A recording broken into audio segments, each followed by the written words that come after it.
أعوذ بالله من الشيطان الرجيم. بسم الله الرحمن الرحيم. والنازعات غرقا والناشطات نشطا والسابحات سبحا فالسابقات سبقا فالمدبرات أمرا يوم ترجف الراجفة تتبعها الرادفة قلوب يومئذ واجفة أبصارها خاشعة يقولون أئنا لمردودون في الحافرة أئذا كنا عظاما نخرة قالوا تلك إذا كرة خاسرة فإنما هي زجرة واحدة فإذا هم بالساهرة هل أتاك حديث موسى إذ ناداه ربه بالواد المقدس طوى اذهب إلى فرعون إنه طغى فقل هل لك إلى أن تزكى وأهديك إلى ربك فتخشى فأراه الآية الكبرى فكذب وعصى ثم أدبر يسعى فحشر فنادى فقال أنا ربكم الأعلى فأخذه الله نكال الآخرة والأولى صدق الله العظيم. Bismillahirrahmanirrahim. Assalamualaikum warahmatullahi wabarakatuh. Alhamdulillahirabbil alamin wa binasta'in wa ala umuri dunya waddin. Sayyidina wa maulana Muhammadin wa ala alihi wa ashabi ajmain. A'udzubillahi minasyaitonir rajim. Bismillahirrahmanirrahim. Man shoma ramadhana imanan wa ihtisaban ghufira lahu ma taqaddama min dzambi. Wa qalu subhanaka la ilma lana illa ma 'allamtana innaka antal alimul hakim. Wa qur rabbi adkhilni mudkhala sidqi wa akhrijni mukhraja sidqi wa ja'alni min ladunka sultanan nasira. Amin amin ya rabbal alamin. Pemirsa sajian hikmah Ramadan yang dirahmati oleh Allah, tanpa terasa kita berada di beberapa hari terakhir pada bulan suci Ramadan. Semoga rangkaian ibadah yang selama bulan Ramadan kita laksanakan dapat memperoleh keberkahan terhadap diri kita serta daripada Allah, ridho daripada Allah Subhanahu wa Ta'ala. Pada kesempatan kali ini saya akan menyampaikan terkait dengan mahwa fidyah, apa yang dimaksud dengan fidyah, kategori yang termasuk di dalam fidyah, alokasinya serta cara penyampaiannya. Fidyah merupakan ibadah yang berkaitan dengan harta yang sehingga disyariatkan niat dalam pelaksanaannya itu seperti zakat maupun kafarat. Muhammad Mubasyarum bih menyampaikan bahwasanya kolomnis fidyah atau pengelompokan fidyah itu dalam bahasa artinya adalah tebusan. Sedangkan di dalam istilah merupakan syarat atau denda yang wajib ditunaikan oleh seseorang yang meninggalkan kewajiban atau melakukan larangan. Syekh Ahmad bin Muhammad Abu Hasan Al-Mahalimi dalam kitab Al-Lubab pada halaman 186 menyampaikan bahwasanya klasifikasi fidyah itu terdiri dari 3 bagian.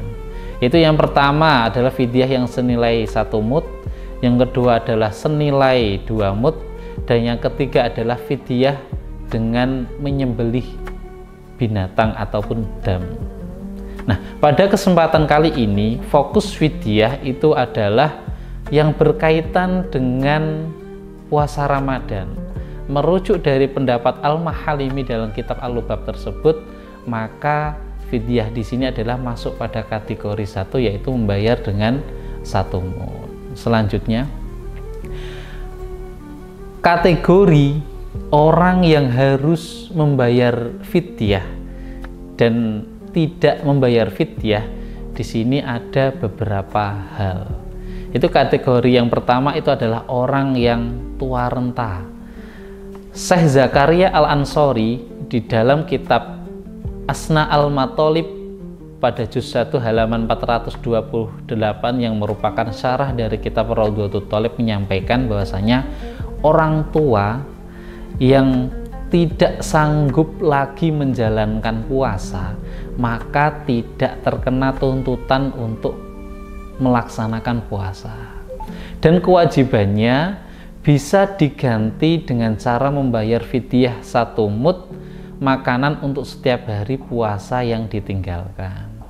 Nah, batasan orang tua di sini itu adalah yang diperkenankan tidak berpuasa itu adalah ketika orang tua tersebut ketika melaksanakan puasa itu mendapati masyakoh. Masyakoh itu artinya kesulitan. Kesulitan ketika menjalankan puasa. Jadi itu boleh ditinggalkan dengan cara membayar fidyah. Kategori yang kedua itu adalah orang yang sakit parah. Orang yang sakit parah termasuk orang yang boleh meninggalkan puasa Ramadan, akan tetapi ada persyaratannya, yaitu orang sakit yang dimana sakitnya itu tidak menemui masa sembuh.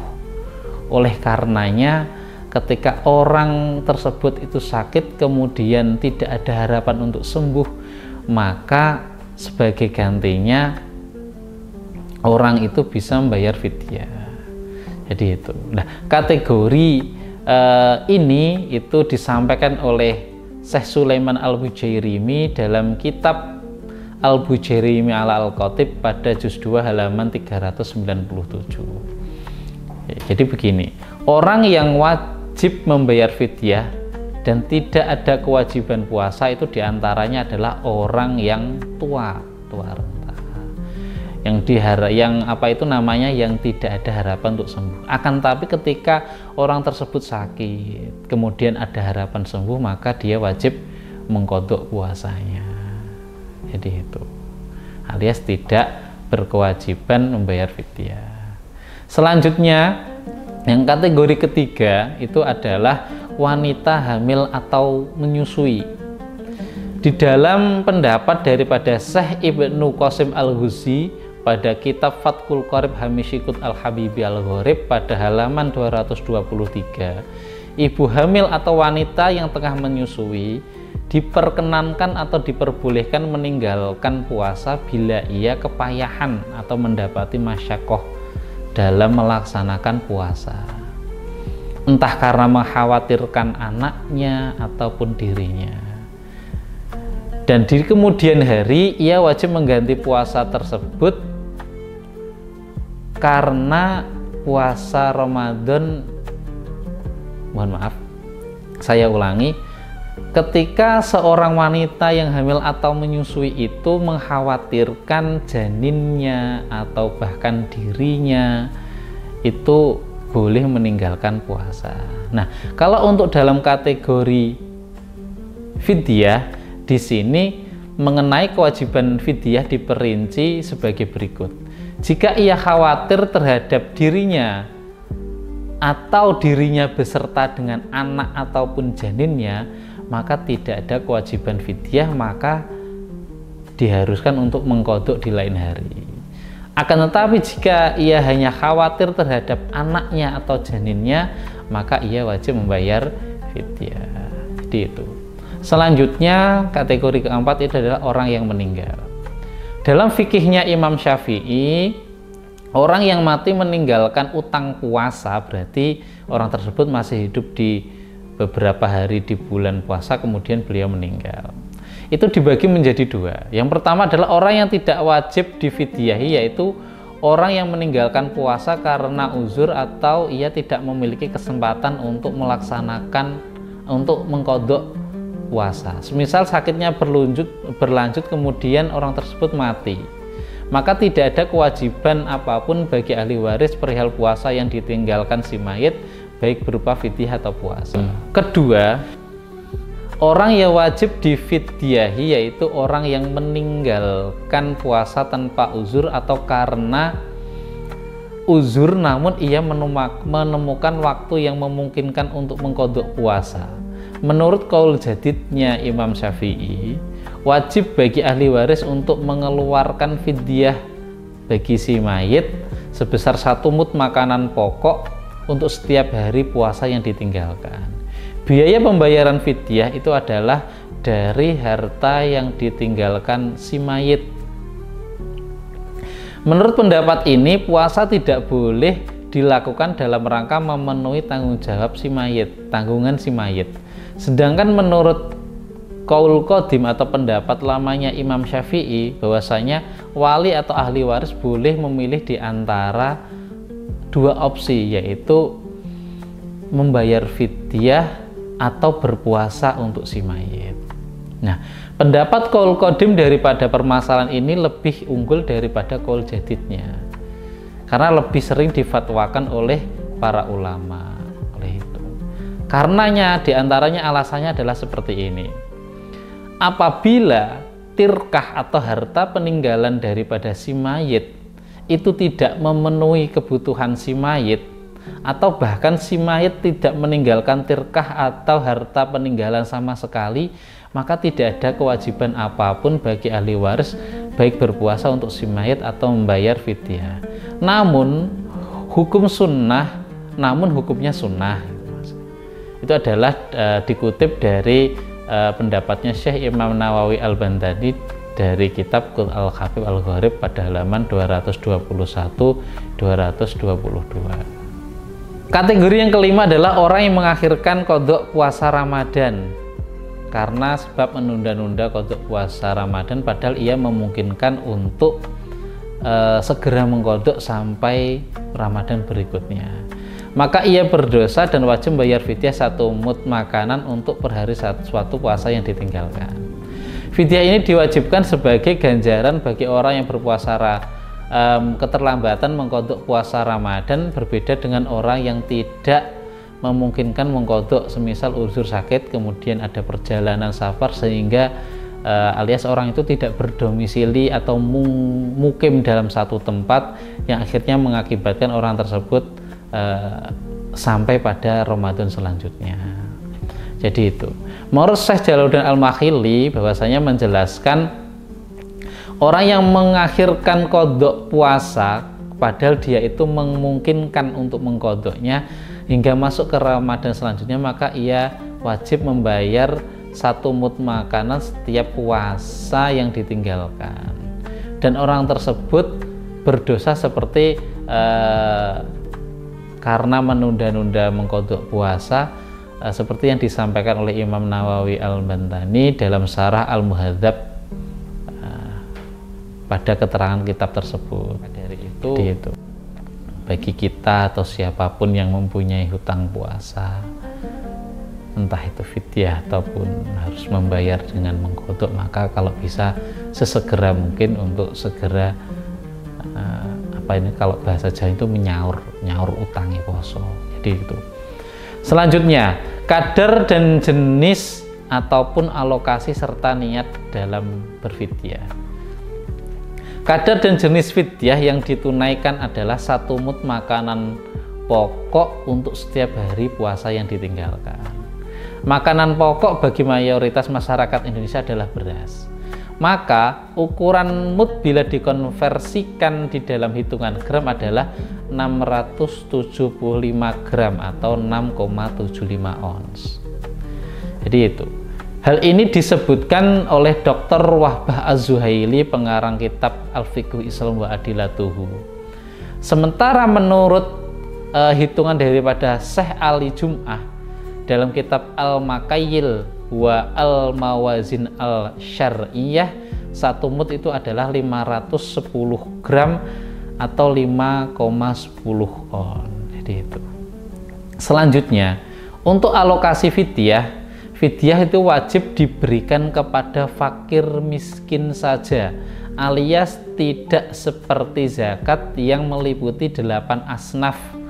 Jadi itu. Jadi yang fidyah itu hanya dibolehkan diberikan kepada fakir dan miskin saja sesuai dengan dalil Quran surat Al-Baqarah ayat 184, fa fidyatun ta'amu miskin. Jadi itu. Tapi ketika ada yang lebih banyak fakir, maka fakirnya diutamakan. Kalau fakirnya sedikit, maka yang boleh dialokasikan untuk diberikan fidyah itu adalah orang miskin saja. Itu adalah menurut daripada Syekh Khatib Asy-Syarbani dalam kitab Mughni Al-Mukhtas Juz 2 halaman 176. Jadi itu. Selanjutnya, per 1 mud untuk setiap yang ditinggalkan setiap ibadah yang ditinggalkan oleh seseorang, diperbolehkan mengalokasikan beberapa mud puasa yang ditinggalkan kepada 1 orang fakir ataupun miskin. Berbeda halnya dengan 1 mud jatah pembayaran fidyah dalam sehari itu dibagi untuk 2 orang atau 3 orang, itu tidak boleh. Maka dari itu terkait dengan fidyah 1 mud itu hanya untuk 1 orang, tidak boleh dibagi-bagi. Selanjutnya, tata cara dan niat fidyah, bahwasanya fidyah itu adalah ibadah yang berkaitan dengan harta yang dimana disyariatkan dalam pelaksanaannya seperti zakat dan kafarot. Maka harusnya memang ada niat. Menurut fatwa daripada Imam Muhammad Ar-Ramli, beliau pernah ditanya, ada orang tua yang kemudian dia tanya kepada Imam Muhammad Ar-Ramli, saya itu kepayahan dalam menjalankan puasa, andai kata saya fidyah, maka apakah harus ada niat atau bagaimana? Menurut Imam Ramli dalam kitab Fatawa Al-Ramli pada juz 2 halaman 74, beliau menjawab, niat dalam berfidyah itu hukumnya wajib, sebab fidyah adalah harta seperti zakat maupun kafarat, maka niatkanlah seperti fidyah itu dikeluarkan. Untuk niatnya ada beberapa contohnya adalah contoh niat fidyah puasa bagi orang yang sakit keras atau orang yang tua. Contohnya ini, Bismillahirrahmanirrahim, nawaitu an ukhrija hadhil fidyah al-iftara shaumi ramadhana fardholillahi ta'ala. Di antaranya itu, kalau contoh fidyah bagi orang yang hamil atau menyusui, Bismillahirrahmanirrahim, nawaitu an ukhrija hadhil fidyah an iftara shaumi ramadhana lil khaufi ala walidi fardholillahi ta'ala. Di antaranya itu. Mungkin pemirsa nanti bisa lebih bisa membuka beberapa kitab yang menerangkan tentang niat fidyah. Selanjutnya yang terakhir itu adalah tentang waktu mengeluarkan fidyah. Waktu mengeluarkan fidyah bagi fidyah puasanya orang yang meninggal itu diperbolehkan kapan saja, tidak ada ketentuan khusus di dalam fikih turat. Sedangkan fidyah bagi orang yang sakit keras, orang yang tua renta, ibu hamil dan menyusui, itu dikeluarkannya adalah setelah subuh untuk setiap hari puasa, boleh juga setelah terbenamnya matahari di malam harinya. Jadi itu. Bahkan lebih utama itu di permulaan malam. Boleh juga diakhirkan di hari berikutnya atau bahkan di luar bulan Ramadan.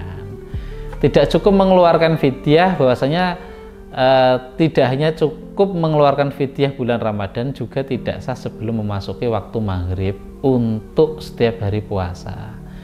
Alias lebih ringkasnya adalah waktu pelaksanaan fidyah bagi kategori orang yang sakit keras, orang yang tua, orang yang tua renta, kemudian ibu hamil atau menyusui, itu adalah ketika memasuki permulaan malam atau setelah terbenamnya matahari setiap hari puasa, atau boleh di lain waktu. Jadi itu keterangan tersebut itu ada pada fatwanya Imam Romli, yaitu pada kitab Fatawa Al-Romli pada juz 2 halaman 74. Selanjutnya, sebagaimana penjelasan di atas bahwa harta yang dikeluarkan untuk fidyah disyaratkan berupa makanan pokok daerah setempat. Jadi itu tidak cukup menggunakan harta jenis lain yang bukan merupakan makanan pokok, semisal uang, daging, terus tempe, sayuran, dan lain sebagainya. Intinya adalah makanan pokok sesuai dengan mayoritas pendapat daripada ulama 4 madhab, yaitu Malikiyah, Syafi'iyah, Hambaliyah. Pendapat ini berargumen sesuai dengan nas dan juga syariat-syariat tegas yang memerintahkan untuk memberikan makanan pokok kepada fakir miskin, bukan jenis yang lain, yaitu tentang fidyahnya. Dan itu dikutip dalam kitab Al-Fiqhu Islam wa Adilatuhu karangan Syekh Dr. Wahbah Az-Zuhaili pada juz 9 halaman 7156. Akan tapi kalau menurutnya madhabnya Imam Hanafi, itu fidyah boleh ditunaikan dalam bentuk qimah atau nominal, atau dengan makanan yang dijelaskan dalam nas Al-Quran maupun hadis. Misalnya dinaikkan dalam bentuk uang, ulama Hanafiyah cenderung lebih longgar memahami teks-teks dalil agama mewajibkan pemberian makanan kepada fakir miskin, yang dimana menurutnya adalah pemberian makanan itu sesuai dengan sebanding dengan nominal atau harta daripada makanan tersebut. Nah, itu. Terima kasih. Mungkin hanya itu yang dapat kami sampaikan. Ada kurang maupun lebihnya kami mohon maaf. Kekhilafan dan kesalahan adalah tempat daripada manusia. Kebenaran yang hak dan hakiki itu adalah milik Allah Subhanahu wa ta'ala. Wa minkum wallahul muwafiq ila aqwamit thoriq. Wassalamualaikum warahmatullahi wabarakatuh.